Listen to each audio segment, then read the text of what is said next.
Hello மக்களே, எல்லாரும் எப்படி இருக்கீங்க? சண்டே ஈவினிங் நல்ல ஜாலியாக போச்சா? இன்றைக்கி சண்டே அமாவாசை வேறு. நிறைய பேர் வந்து உங்களை விட்டு தவறி போன அம்மா அப்பா இருந்திருந்தாங்கன்னா அவங்களுக்கு விரதம் இருந்திருப்பீங்க. அவங்க மூதாதையர்கள் தாத்தா பாட்டிக்கெலாம் வந்து விரதம் இருந்திருப்பீங்க. இன்றைக்கி நாள் நல்லா போயிருக்குன்னு நினைக்கிறேன். இன்றைக்கி நான் பெருசாக ரீடிங் வரலை, பட் ஒரு ஒரு பாயிண்ட் மட்டும் குயிக்காக சொல்லிடலான்னு பார்த்தேன். ஓகேவா? ஸோ அதனால தான் கனெக்ட் பண்ணேன். ரொம்ப லென்த்தியாலாம் போகாது, ஒரு 6-7 மினிட்ஸ்க்குள்ளே முடிச்சிடுறேன். ஸோ ஒரு ஒரு 2 கமெண்ட்ஸ் பார்த்தேன். ஒரு கமெண்ட்ஸ் என்னன்னா, அதுக்கு முன்னாடி நம்ம இன்றைக்கி அமாவாசையில் நம்ம ஸ்பிரிட் நம்ம வீட்டை தேடி வந்திருப்பாங்க. இன்றைக்கி வர்ற ஸ்பிரிட் மெசேஜ் வந்து கண்டிப்பாக உங்களோட மூதாதையர்கள் முன்னோர்கள் உங்கள் வீட்டுக்கு வந்திருக்கலாம். ஓகே, அவங்க சொல்கிற மெசேஜாக எடுத்துக்கோங்க.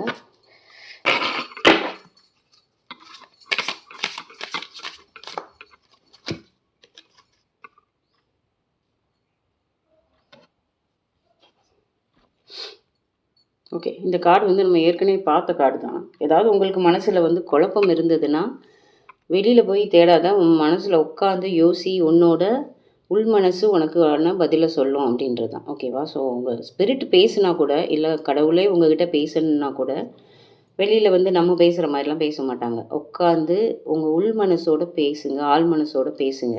ஓகேவா? மேபி உங்களுக்கு தேவையான விடை வந்து உங்கள் ஸ்பிரிட் சொல்லலாம். நீ வந்து உட்காந்து உன் மனசை கேளு, நானே கூட வந்து உன்னோட பேசுகிறேன்னு கூட சொல்லலாம். ஓகே, நல்ல மெசேஜ் தான். ஓகே, ஸோ நான் இன்றைக்கி கமெண்ட்டில் பார்த்ததுக்கு வந்து ஒரு கிளாரிஃபிகேஷன் கொடுக்கணும்னு பார்த்தேன். ஏன்னா எல்லாருக்குமே வந்து அது ஒரு டவுட் இருக்கும். நேற்று வந்து நம்ம என்ன பேசணும், எனர்ஜெட்டிக்கலாக வந்து நீங்கள் ஐம் சாரி கேளுங்க, I'm sorry, forgive me, I love you, தேங்க்யூன்னு சொல்லுங்கள். அதே மாதிரி வந்து உங்கள் மேலே தப்பு இருந்ததுன்னா நீங்களே போய் சாரி கேட்டு பேசுகிறதுல வந்து தப்பு இல்லை அப்படின்ற மாதிரி சொன்னீங்க. அதில் ஒரு 4-5 பேர் ரொம்ப ஃபீல் பண்ணி என்ன பேசியிருந்தீங்கன்னா, அவங்களோட நம்பர் எங்களுக்கு இல்லை நானே பேசினாலும் வந்து அவங்க வந்து பிளாக் பண்ணிட்டாங்க, நாங்கள் எப்படி பேசுகிறது அப்படின்ற மாதிரி ஒரு சில மெசேஜ் இருந்துச்சு. ஓகேவா? ஸோ அவங்களுக்கெல்லாம் நம்ம நேற்று பேசுனது வந்து அவங்கக்கிட்ட டைரெக்டாக போய் நம்ம பேச சொல்லலை. பேச முடிஞ்சாங்கன்னா, ஒரு சிலருக்கு வந்து சின்ன பிரச்சனையாக இருந்ததுன்னா நீங்களே பேசி இறங்கி போய் பேசலாம். இல்லை அவங்க சுத்தமாகவே வந்து காண்டாக்டில் இல்லை அப்படின்னா, நம்ம இருக்கிற ஃபிசிக்கல் வேர்ல்டுக்கும் எனர்ஜெட்டிக் வேர்ல்டுக்கும் பெரிய டிஃப்ரென்ஸ் இருக்குது. நீங்கள் வந்து நினைக்கிறதுலேயே அவங்களோட பேச முடியும். அப்போ இந்த sorry, forgive me, thank you, I love you அப்படின்றதெல்லாம் நீங்கள் வந்து உங்கள் மனசில் நினச்சிக்கிட்டாலே போதும். அவங்கக்கிட்ட நீங்கள் சாரி கேட்குற மாதிரி. நேரம் இருந்தால் எப்படி பேசுவாங்க அவங்க? அந்த மாதிரி அவங்கக்கிட்ட நினச்சிக்கிட்டு அவங்கக்கிட்ட சாரி கேளுங்க, ஃபர்கிவ் பண்ண சொல்லுங்கள், ஐ லவ் யூ சொல்லுங்கள், தேங்க்யூ சொல்லுங்கள். அப்படி உங்களுக்கு வந்து ஈகோ இருக்குது, இன்னும் ஈகோ இருக்குன்னா ஃபஸ்ட்டு வந்து அதே விஷயத்தை நீங்கள் பிரபஞ்சத்திட்ட சொல்லி பாருங்கள். ஓகேவா? அப்புறம் கொஞ்சம் கொஞ்சமாக ஈகோவோடையும் அப்புறம் அந்த டைரெக்டாக அந்த பர்சனையே நினச்சி பேச ஆரம்பிச்சிடுவீங்க. ஓகேவா? நினச்சி சாரி கேட்க ஆரம்பிச்சிடுவீங்க. எனர்ஜெட்டிக்கலாக நேராக தான் பேசணுன்ற அவசியம் இல்லை. ஓகேவா? ஸோ இது ஒரு பாயிண்ட்டு. இன்னொன்று வந்து ஒரு சில கமெண்ட்ஸ் எப்படி வருதுன்னா, அவங்க என்னை விட்டு போயிட்டாங்க, அவங்க அதாவது ஒரு ஒரு கோபம் இருக்குது உங்களோட மெசேஜில் வந்து. ஒரு சிலருக்கு நான் சொல்கிறது ஒரு 5%, ஒரு சிலருக்கு மனசில் கூட இருக்கலாம். என்னை இவ்வளோலாம் பண்ணிவிட்டு அவங்களாம் நல்லா தானே சந்தோஷமாக தானே இருக்காங்க அப்படின்ற மாதிரி இவங்களுக்கு வந்து ஒரு நல்ல லெசன் கொடுத்தாலே போதும் அப்படின்ற மாதிரி சொல்கிறீங்க. இதில் தான் இப்போது நம்ம பண்ணாலும் சரி, அவங்க பண்ணாலும் சரி, கர்ம பலன் வந்து கண்டிப்பாக எல்லாரும் உப்பு தின்னவன் தண்ணி குடிச்சு தான் ஆகணும். உங்களுக்கு வந்து ஒரு நல்ல மனசாக இருந்து உங்களை வந்து ஏமாற்றி ஏதாவது தேர்ட் பார்ட்டியோட போனாலோ, இல்லை உங்களை புரிஞ்சுக்காமல் போனாலோ, அதுவுமே கர்மா தான். ஓகேவா? அவங்களுக்கு நீங்கள் வந்து 100% பியூராக ஜென்யூனாக இருந்தீங்கன்னா அதுவுமே அவங்களுக்கு கர்மா தான். ஆனால் வந்து அதை வந்து உங்கள் கண்ணு முன்னாடி அவங்க அனுபவிப்பாங்களா அப்படின்னா அது வந்து காலம்தான் பதில் சொல்லும். எப்படின்னா, இப்போது பாவ புண்ணிய கணக்குன்றது வந்து இந்த ஜென்மத்தில் இப்போ உங்கள் விஷயத்தில் மட்டுமே அவங்களுக்கு இருக்காது. ஓகேவா? ஸோ அவங்க பூர்வ ஜென்மத்தில் நிறையா புண்ணியம் பண்ணியிருந்துருக்கலாம், நிறைய அவங்க புண்ணிய கணக்கு நிறையா இருந்திருக்கலாம். ஸோ அதெல்லாம் தீர்ந்த பிறகு தான் இந்த பாவ கணக்கெல்லாம் வரும். ஓகேவா? ஸோ ஒரு சிலருக்கு அவங்க கஷ்டப்படுறது உங்கள் கண்ணு முன்னாடியே தெரியலாம். அப்படி இல்லைன்னா கொஞ்சம் நீங்கள் மேபி அது இந்த கணக்கு வந்து அடுத்த ஜென்மத்துக்கு கூட போகலாம். அதனால் அவங்களுக்கு எப்போ கஷ்டப்படுவாங்க, எப்போ நம்ம கண்ணு முன்னாடி வந்து அவங்களுக்கு வந்து ஒரு லெசன் கிடைக்குமா அப்படின்றதெல்லாம் விட்டுட்டு நம்ம மேலே ஃபோக்கஸ் பண்ண ஆரம்பிக்கலாம். ஓகேவா? ஸோ முருகரை என்ன பண்ணார், சூரனை வதம் செஞ்சு மயிலாவும் சேவலுமாக தான் மன்னிச்சு விட்டார்.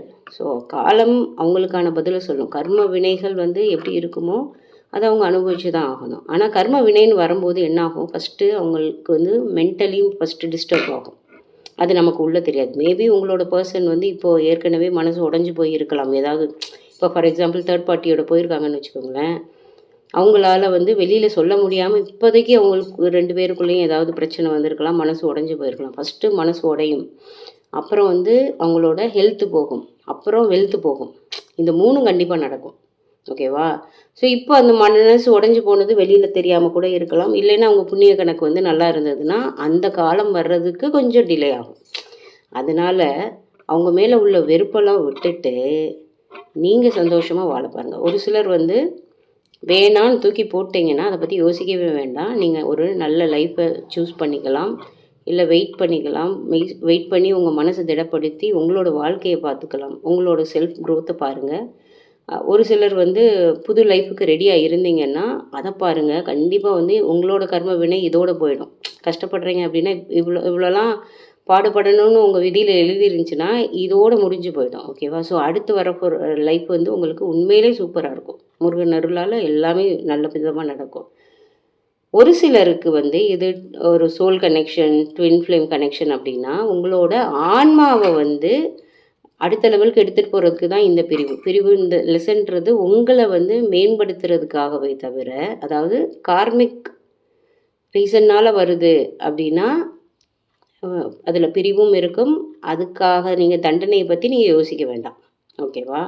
ஸோ இதே இது வந்து சோல்மேட் கனெக்ஷன் இல்லைன்னா ட்வின் ஃப்ளேம் கனெக்ஷன் அப்படின்னா இந்த பிரிவு உங்களை வந்து ஒரு பேரன்புக்கு தான் ரெடி பண்ணுது. இப்போ உள்ள நீங்கள் வந்து ரெடியாக இல்லை. அதாவது கொஞ்சம் ஜாஸ்தி அன்பு கிடைச்சாலே நீங்கள் வந்து அப்படி திணறிடுறீங்க. ஓகேவா? ஸோ அதே பர்சன்ட்டை வந்து ட்வின் ஃப்ளேம்லாம் வந்து இரட்டை சுடர் இல்லையா? ஏன்னா நீங்கள் நினைக்கிறத அவங்க மிரர் பண்ணுவாங்க. அப்படிங்கும்போது காலம் வந்து உங்களை வந்து பிரித்து வச்சு ஒரு லெசனை கொடுக்குது. அப்போது நீங்கள் வந்து மறுபடியும் சேரும்போது நீங்கள் ரொம்ப எக்ஸ்ட்ரா லவ் கொடுக்கும்போது நீங்கள் நிலையாக நிற்பீங்க. ரொம்ப எக்ஸாஜரேட் ஆக மாட்டீங்க, நிதானம் இழக்க மாட்டீங்க. ஓகேவா? ஸோ இதுதான். அதனால் நம்ம இப்போ வந்து மெயினாக ஃபோக்கஸ் பண்ண வேண்டியது எதுலன்னா நம்ம மேலே, நம்ம செல்ஃப் க்ரோத் மேலே.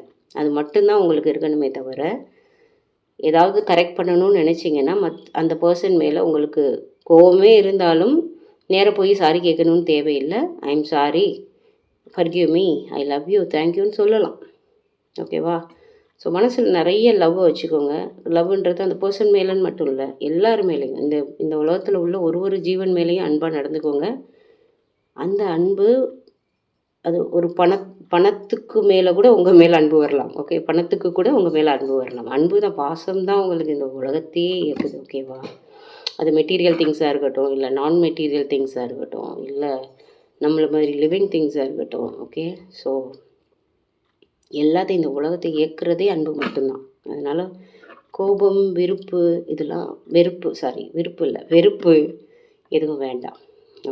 நீங்கள் இந்த நிமிஷம் அவங்க மேலே உள்ள கோபத்தை எல்லாம் விட்டுட்டிங்கன்னா இதுலேயே நீங்கள் மன்னிச்சிருங்க. ஓகேவா? ஸோ அவங்கள நான் மன்னிச்சிட்டேன். ஓகே? அவங்க மேலே கோபம் இருந்ததுன்னா நான் மன்னிச்சிட்டேன் அப்படின்னு சொல்லிவிட்டு ஸ்ட்ராங்காக அந்த மெசேஜை வந்து கிளைம் பண்ணி அவங்களுக்கு இப்போவே அனுப்பிச்சி விட்ருங்க. ஓகே? ஸோ நமக்கு எந்த வெறுப்பும் வேண்டாம். இந்த உலகத்தில் எந்த வெறுப்பும் யார் மேலேயும் வேண்டாம். நல்லா இருப்போம், எல்லோரும் நல்லா இருப்போம். ஓகே? ஸோ இது ரொம்ப அன்எடிட்டடாக வேர்ஷன் இருக்கும். அங்கங்கே உளறி இருந்தால் மன்னிச்சுக்கோங்க, சாரி. ஓகே, அடுத்த வீடியோவில் பார்க்கலாம். நான் இன்றைக்கி முருகப்பெருமானை வந்து குளிக்க வச்சேன். அழகாக இருக்கார்ல? சூப்பர். ஓகே, பாய்.